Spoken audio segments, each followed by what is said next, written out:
The largest part of the GDP in this state, and I am the Republican on the Ag Committee in Congress from the state of Georgia. Certainly Jack, in his position as the head of appropriations for agriculture, plays an extremely vital role for you up there, and he's been a great leader for you, and I certainly respect his wisdom and leadership when we're up there.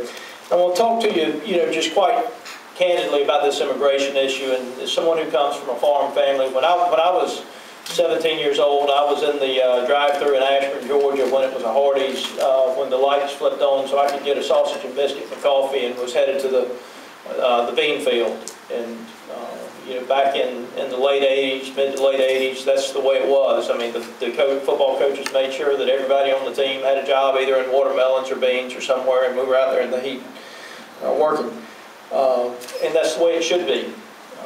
I have a mom that's a school teacher. And she told me the other day she's teaching the 5th child of a family. That one family that's in this country illegally has 15 children in this country. That's something that the United States government has not done a good job with, and something that we can't continue to ignore, the issue of the illegal immigration and that growth of that population. We also have an economy in the state that is dependent on agriculture, and I say they also there, tongue-in-cheek, that's probably not the right word. And what we've got to get to is a system, I believe, where we have a migrant worker program where people who come into this state to work can come in and work, live according to the laws of the United States, pay taxes as the American citizens do, and then when that job is over, they need to go home.